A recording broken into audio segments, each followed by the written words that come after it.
In the early morning light of Chicago, the sun's rays streamed into the kitchen of my restaurant Olivia, casting a red glow on the tomato sauce I was preparing. Outside the window, the skyscrapers were shrouded in morning mist, heralding the start of a new day. "Olivia, could you take a look at today's special menu test?" Michael, my young sous chef, called out. In his hands was a perfectly cooked lobster, its glossy red shell gleaming in the morning light. "Yes, bring it here," I said, turning down the heat and stepping away from the stove to take the plate. I couldn't help but smile at the sophisticated plating. When I cut into it, the meat was perfectly moist. The cooking was flawless. "Wonderful, Michael. But..." I paused briefly before continuing. "Why don't you try adding lemongrass to the sauce? It'll create another layer of aroma. And for the asparagus garnish, choose slightly thinner ones. Delicacy is key." Michael nodded, his eyes sparkling with enthusiasm. Watching his earnest expression as he took notes, I felt a tightness in my chest. It was like seeing my younger self. His passion mirrored my own from 10 years ago. Back then, I too was learning desperately under my parents at our family restaurant, Casabella. It was a small Italian restaurant in a quiet residential area on the outskirts of Columbus, Ohio, a brick building with distinctive white window frames, seating about 80 people. For 35 years, my parents had been weaving their dreams there. My father Thomas was a stubborn craftsman, more passionate about traditional Italian cuisine than anyone. My mother Mary welcomed regular customers with her warm smile, treating them like family. And my sister Laura still helps run the restaurant with our parents. When I decided to strike out on my own, my father silently stared at me in the kitchen, then turned his back. "I have no expectations for a daughter who can't maintain family traditions." Those words still pierce my heart today. Since then, our conversations have been minimal. Yet, I had been secretly supporting the family restaurant. Though we appeared estranged on the surface, I tried to maintain family bonds in my own way. After my success in Chicago, I introduced wealthy clients to my family's restaurant and secured high-end ingredient supply routes. I couldn't return for Christmas because it was my restaurant's busiest season, but I never even got the chance to explain that. My sister Laura devoted herself to our parents, filling the void of my absence. With her bright and sociable personality, she earned deep trust from regular customers. Perhaps she was desperately trying to fill the emptiness I left behind. However, the occasional barbs in her voice revealed her complicated feelings toward me. My sister abandoned her family to pursue her own dreams. I once overheard these words from an employee when I had the chance to speak with the family restaurant's staff. My sister's true feelings cut deep into my heart. "Owner, you have a phone call." "It's an interview request from the Chicago Tribune."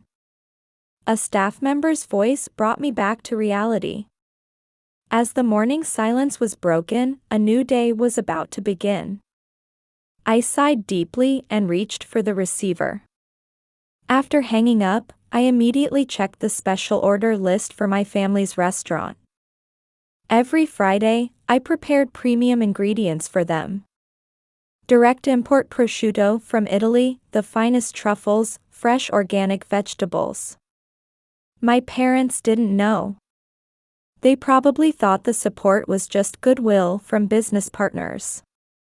This was my form of atonement. My invisible expression of family love. As I returned to the kitchen, I wondered, how long would this situation continue? Would the day of true reconciliation ever come? Outside the window, the morning sun grew brighter. One afternoon, I was finishing a new dessert in the kitchen. An apple tart tatin with vanilla bean ice cream. Just as the aroma of caramel filled the kitchen, my smartphone notification chimed. Opening Instagram, my eyes fell on a familiar red brick building. It was a post from my family's restaurant, Casabella. My finger froze on the screen filled with the photo. Mom and Dad's 35th anniversary party. Under the festive text was a photo of my smiling parents and sister. The three of them huddled together, looking picture-perfect and happy. Mother wore a dress I'd never seen, and Father was unusually dressed in a suit. Laura had her arms around our parents as if protecting them. Something heavy settled in my chest. No invitation came for me. My whispered words echoed in the quiet kitchen. All the staff were on break, leaving me alone. The sweet smell of caramel suddenly seemed cloying. The steam rising from the tart tatin blurred my vision. My hand holding the phone trembled. Scrolling through the screen, the comments section was filled with congratulatory messages. Regular customers, friends, relatives, familiar names appeared one after another. Father's old friends, mother's cooking class companions, high school classmates. But my name wasn't among them. It was as if my existence had been completely erased. 35 years. An important milestone. The anniversary of the life my parents had built together. Was there no place for me at this celebration? Taking a deep breath, I dialed my sister's number. The ringtone from the receiver felt abnormally long. After several rings, Laura's voice came through. "Well, this is rare." I could hear the forced smile in her overly bright voice. In the background, I could hear the bustle of our family restaurant. The clinking of wine glasses, customers' laughter, calls from the kitchen. These nostalgic sounds only served to unsettle my heart further. "Why didn't you tell me about the party?" I asked, trying my best to suppress my emotions. Desperately holding back the heat rising in my throat. After a moment of silence, a cold laugh leaked through the receiver. "Because you've never done anything for Mom and Dad, have you?" With those words, something snapped inside me. Everything went white. "That's not true." You don't have the right to be here when you can't even come home for Christmas. You don't care about the family restaurant, do you?" Laura cut off my words, speaking dismissively. Her voice was tinged with years of accumulated resentment. Jealousy toward her always perfect sister, family expectations, the pressure of inheriting the restaurant. All of it was contained in her words. "Laura, listen. I have my reasons." "Forget it. Mom's calling me. We're busy preparing for the party." Before hanging up, her final words stabbed into my ears. "Someone who abandoned their family has no right to participate in family celebrations." The line went dead. In the silent kitchen, I stood frozen for a while. Various thoughts swirled in my mind. Supporting my parents, watching over them secretly, feelings that couldn't reach them. And the 10-year void. My steps felt strangely light as I headed to my office. All my past kindness and patience seemed to have been in vain. The party reservation list appeared on my computer screen. All the reservations I had arranged for my family in secret. The full-course meal from the high-end catering service, Lou Festin. The VIP room reserved at the signature room for the anniversary dinner. The special ingredients that were to be imported from Italy. The anniversary gift with a coral motif that I had chosen for my parents. My hand no longer trembled as I picked up the receiver. "Yes, I'm calling about cancellations." A quiet determination settled in my mind. My back straightened, and strength entered my voice. I'd like to cancel all the reservations. Yes, everything. Late at night in the empty Olivia, I sat alone at my desk. The computer's blue-white light illuminated the dark office. On the screen was a list of suppliers who dealt with my family's restaurant. Is this really okay? My soliloquy broke the silence. Doubt crossed my mind, but my sister's cold words echoed in my ears again. Someone who abandoned their family has no right to participate in family celebrations. With a deep sigh, I began typing emails. I hope this email finds you well. This is Olivia Miller, owner-chef of Olivia in Chicago. The text requesting the cessation of premium ingredient supply to my family's restaurant appeared on the screen. Truffles, caviar, the finest prosciutto. All these ingredients that had been supplied at special prices through my introduction. My fingertips trembled slightly. Each time I pressed the send button, my chest tightened. But there was no turning back now. I apologize, but could you please stop deliveries to Casabella in Columbus after this week? By the time I finished writing the emails, the pre-dawn sky had begun to paint the eastern horizon. A heavy atmosphere hung in the usually lively kitchen of Casabella. What's going on?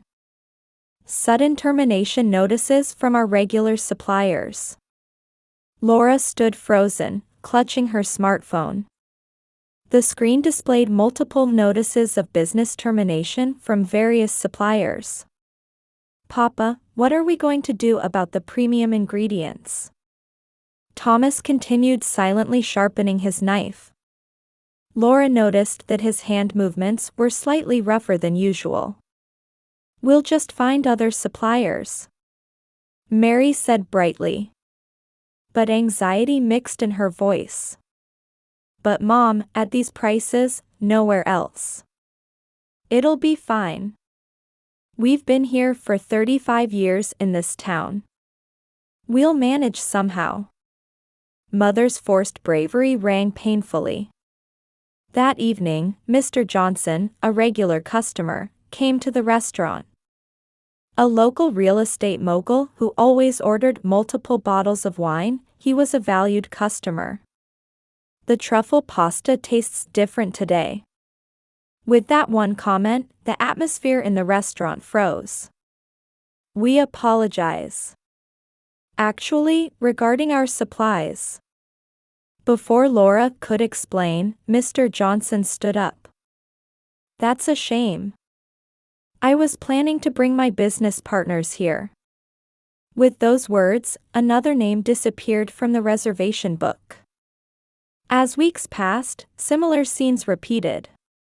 Complaints from regular customers, canceled reservations, declining sales. Gradually, Casabella's reputation began to waver. Why? Why did this suddenly happen? During break time, Laura stared at her phone in the employee locker room. The screen kept showing notification after notification of cancellations. 3 days until the party. At this rate, even their parents' 35th anniversary party would. Laura, got a minute? Turning to her father's voice, she saw his more tired than usual expression. How are the reservations? Papa, about that. Laura stumbled over her words. She couldn't explain the reason for the cancellations. The cause of the recent situation remained unclear. I understand. Maybe we're just getting old. Tears welled up in Laura's eyes at her father's words. That's not true. Your and Mom's Italian cuisine is second to none. Father smiled gently at her almost shouting voice. Thank you. But times change, you know. That night, Laura was looking through an old family album. Photos from 35 years ago when her parents opened Casabella. Young Thomas and Mary, their faces full of hope. And pictures of the sisters as children. Olivia embracing me. Big sister. Tears rolled down her cheeks. She reached for her phone, then stopped.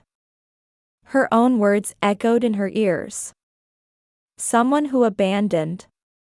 Just then, she heard her mother's cry. What? Cancelled? The party catering? Rushing downstairs, she found her parents desperately talking on the phone.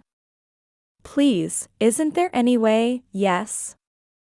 I understand. Her father's hand trembled as he put down the receiver. The restaurant we reserved also called to cancel. Her mother's voice broke off.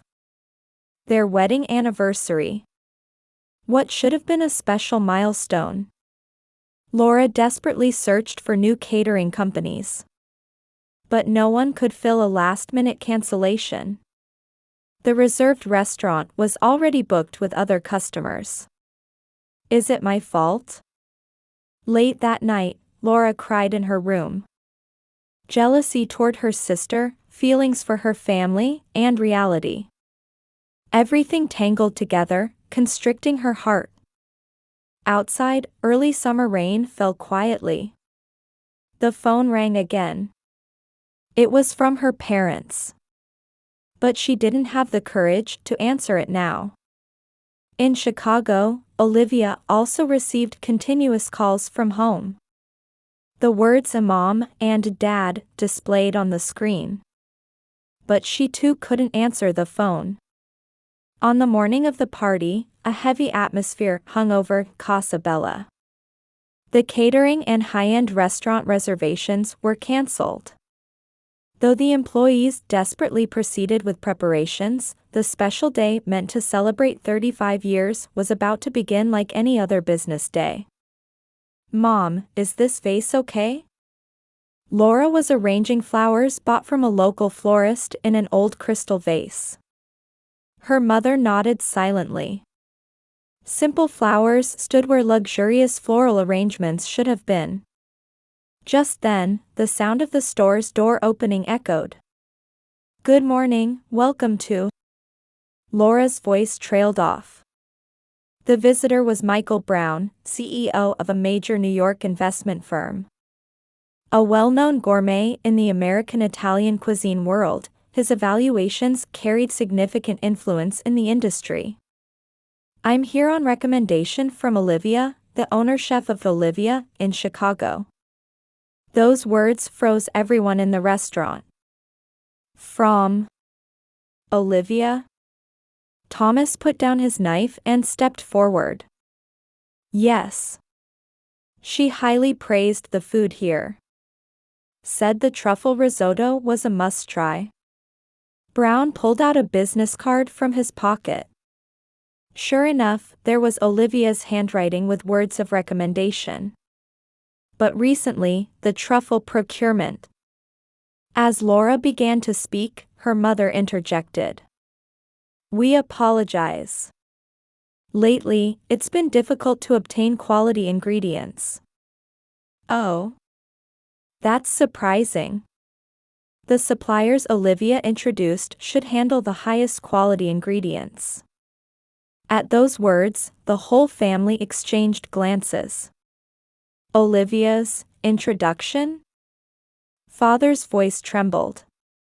Yes. I heard she was so impressed with Casabella's cuisine that she's been introducing many wealthy clients and top-tier suppliers.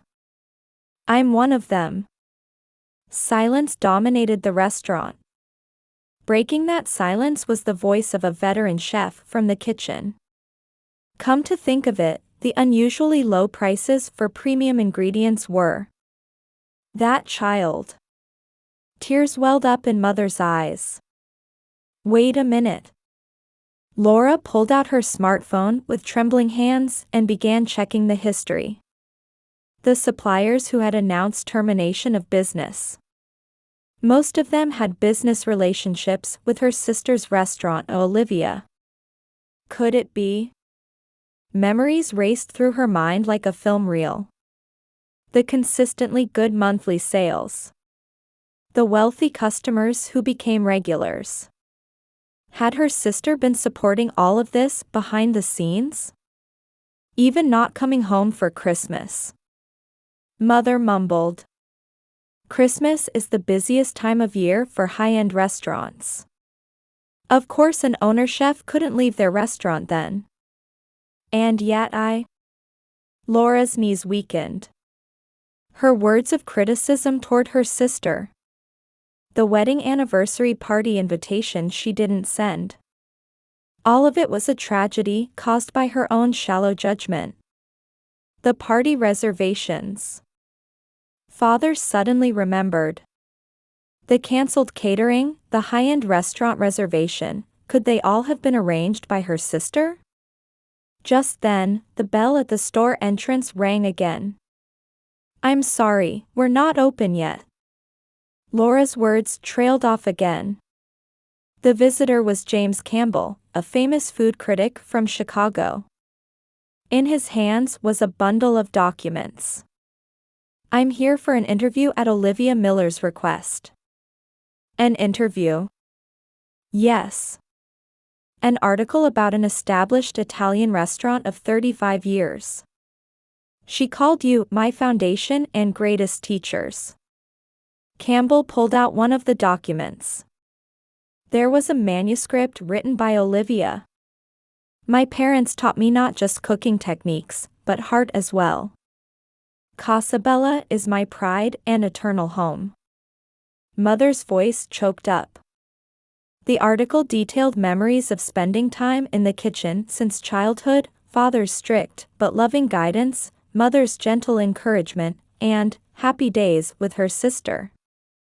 Why such an article? To Laura's question, Campbell quietly answered. It was scheduled to be published on the day of the 35th anniversary party. Silence fell again. Breaking that silence was the ringtone of Father's cell phone. An unknown number displayed on the screen. Hello, this is Thomas. Mr. Miller, this is Lo Festin from Chicago. We received an urgent request from Olivia. It was the high-end catering service. They said Olivia had begged them to reinstate the cancelled reservation. But it's too late. If it's for Olivia's sake, we'll somehow. Next, the reserved restaurant called. We can specially arrange the VIP room. For Olivia's sake. Phones kept ringing, and things started moving. Food suppliers also said they would arrange special delivery. Just then, Laura's smartphone vibrated. A message from Olivia. I'm sorry. I meant to ruin the party, but I couldn't bring myself to spoil our parents' special day. The screen blurred with tears. I'm sorry too. As she was about to type a reply, the sound of a car stopping in front of the store caught her attention. Stepping out of the luxury car was Olivia. The sister's eyes were also moist with tears as she turned to her sister's voice. I'm home. With those words, frozen time began to move again. Mother rushed over and embraced her daughter. Welcome home, welcome home. Father approached slowly, maintaining his usual stoic expression. However, his eyes were more moist than usual. You're late. I'm sorry, Papa. As Olivia was about to bow her head, a large hand gently stroked her head. Welcome back. At those words, Olivia's emotions burst forth. Papa. Mama. I'm sorry. It's all right now. Father's voice resonated gently. You were always thinking about the family. If anything, we should be the ones. Laura stepped forward. She bowed deeply before her sister. Big sister, I'm truly sorry. My jealousy, my immaturity. Olivia gently embraced her sister's shoulders. I was wrong too. If I had been more honest about my feelings. Their parents joined the two sisters' embrace. The crystallization of love built by the couple over 35 years. And the bond between sisters born from that love. The morning sun was streaming into the restaurant, as if announcing the beginning of a new day. Well, let's prepare for the party. Everyone nodded at Mother's voice. Olivia, will you help? At Father's words, his daughter's face lit up. Of course, Papa. I've thought of a special menu. For you and Mama. Energetic sounds began to echo from the kitchen. The sight of father and daughter handling knives was like returning to the old days. 3 months later at Casabella. Construction vehicles lined up in front of the restaurant in the morning mist. Use these bricks for this wall. Olivia was showing the construction manager the blueprints. 2 weeks had passed since the renovation of their family restaurant began.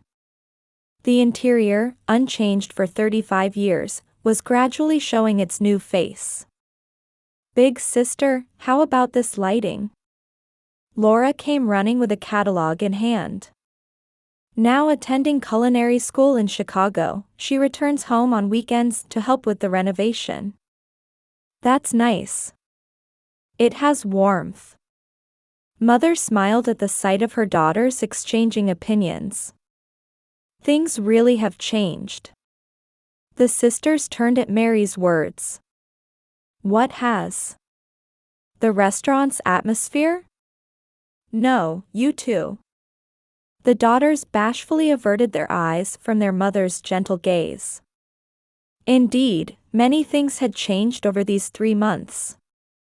After the wedding anniversary party, Olivia began returning to Columbus once a week. Leaving her Chicago restaurant to her capable deputy chef, she's been advancing the renovation plans for the family restaurant. Have you decided on the new menu? Thomas called out while checking the vegetables he had received. Yes, we'll keep the traditional menu while adding modern arrangements. Olivia answered. Father's eyes shone with pride. I'm also gradually adding new recipes. Laura said shyly. She had begun applying the skills learned at culinary school bit by bit. Can I train at your Chicago restaurant this weekend? Olivia nodded without hesitation at her sister's request. Of course. But it'll be tough. I'm prepared. The sisters' bright laughter mixed with the construction sounds. That night, after closing time, the family of 4 gathered around a table cleared of construction dust at Casabella. Red wine glasses clinked quietly. 1 month until the reopening after renovation. Father looked around the restaurant nostalgically. Feeling sad? Olivia asked. Yes, but... Thomas paused briefly as if searching for words. The new Casabella will surely be wonderful. Because it contains all our family's feelings. Everyone smiled warmly at those words. Hey, big sister. Laura began with a slightly nervous expression. Actually, I've been thinking. What is it? After the renovation, I'd like to operate as sister restaurants. Olivia stared at her sister in surprise. I'm still inexperienced, but, after training at your restaurant, someday I want to take over the family restaurant. Before her words trailed off, Olivia took her sister's hand. I think that's a wonderful idea. Their parents nodded silently. But this time, talk to me honestly, okay? Everyone laughed at Olivia's joke. Their past conflicts were becoming fond memories. I really am sorry. Back then. It's fine now. Let's look forward. Laura teared up at her sister's words. But it's okay to fight sometimes, Mother said with a mischievous look. After all, fighting means you trust each other enough to do so, right? Everyone nodded at those words. Outside the window, the stars were spread across the sky. Through gaps in the construction coverings, the new sign was visible. Casabella, since 1989. Things that change, things that remain the same.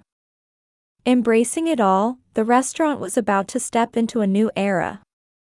1 year later. Welcome to Casabella. Laura greets customers with a smile. The interior maintains its traditional warmth while exuding a modern atmosphere. In the kitchen, Thomas is instructing new chefs. His aging hands seem even more skilled than before. Papa, please taste this sauce. Thomas proudly accepts the spoon Laura offers. His daughter's skills have definitely improved after her training in Chicago. Perfect. Laura's eyes shine at those words. Mary still makes her rounds in the dining room with her warm smile. Conversations with regular customers bloom with talk of new menu items. This weekend, Olivia is coming from our sister restaurant in Chicago. The customer's eyes sparkle with anticipation at those words. The monthly sister collaboration has become a new attraction at Casabella. Late at night after closing, the family gathers in the kitchen as usual. Here, connecting from Chicago. Everyone smiles toward Olivia's video call. How was the new recipe? The customers loved it. As expected from a Michelin-starred chef. Olivia blushes at her mother's words. Next time, I'll serve Laura's recipe at Olivia. What? Mine? Yes. I want to show Chicago my sister's talent. The family's warm conversation echoes in the quiet kitchen. See you next weekend then. We'll be waiting. After the call ends, Father quietly says. We're blessed. Everyone nodded deeply at those words. Even past conflicts have now become nourishment strengthening the family. Outside, the early summer breeze rustled through the street trees. The light spilling from Casabella's windows warmly illuminated the darkness. A new page was about to be added to their 35-year history. It was a story woven not by one person alone, but by the entire family together. Mother poured old wine into glasses. To family bonds. For glasses clinked quietly. The sound resonated into the night sky like a pledge to the future.